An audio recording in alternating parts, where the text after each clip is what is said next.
President Donald Trump could sign a bill into law today that calls for the release of the Justice Department documents on sex trafficker Jeffrey Epstein. Both chambers of Congress have approved that move, but right now there's no word from the White House on when exactly Trump might add his signature to the legislation. It is, however, expected to happen in front of cameras, and we now have an idea of what he might say.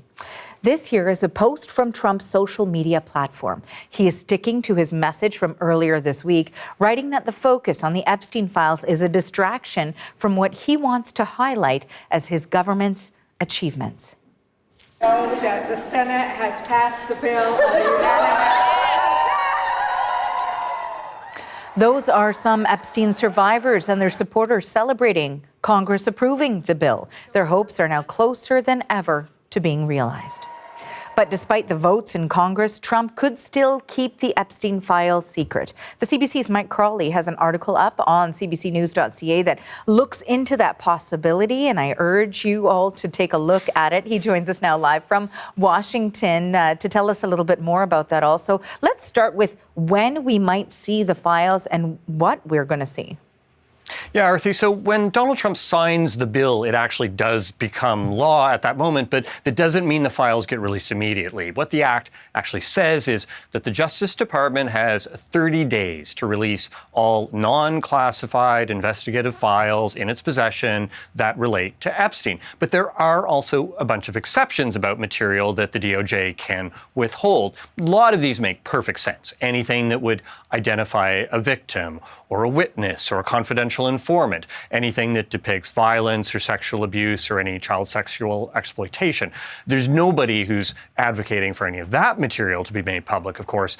But the exception that's got a bunch of advocates for transparency worried is the one that allows the DOJ to withhold material that could jeopardize an ongoing investigation. Look, that wasn't an issue until just a few days ago when the president ordered his Attorney General, Pam Bondi, to launch an investigation into the connections between Epstein and three very prominent Democrats, and those being the former President Bill Clinton, the former Treasury Secretary Larry Summers, and Reid Hoffman, who's the billionaire co-founder of LinkedIn and a major donor to the Democratic Party.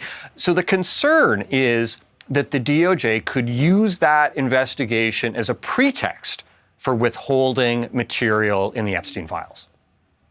And now, Mike, why are survivors and transparency advocates worried that Trump would actually withhold the files given the climate around them right now?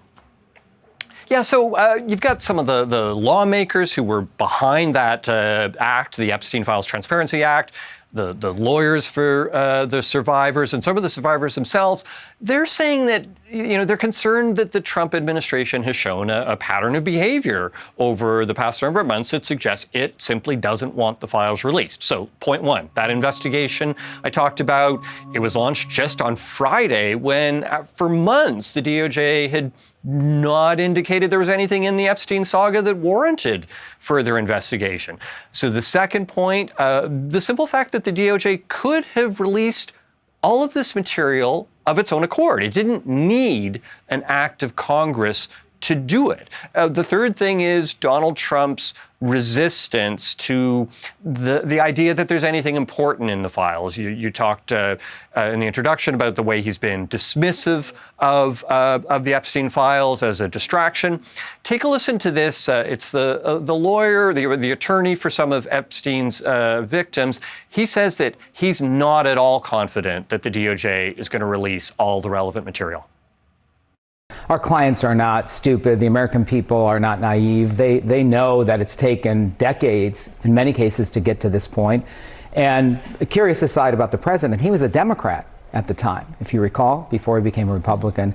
So whether or not this is a Democratic hoax, a Republican hoax, you can change your party, you can change your tune, but you can't really change what's in the files. And our clients know that, and we feel that we've jumped the first hurdle, and we're at the sort of the end of the beginning. This is no way over by any measure.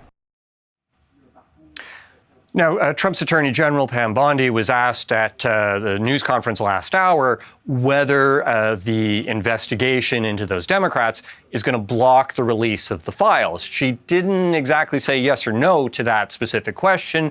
What she kept saying is that the DOJ will continue to follow the law and to have maximum transparency while protecting the victims. Mike, thanks for this. That's the CBC's Mike Crawley reporting from Washington.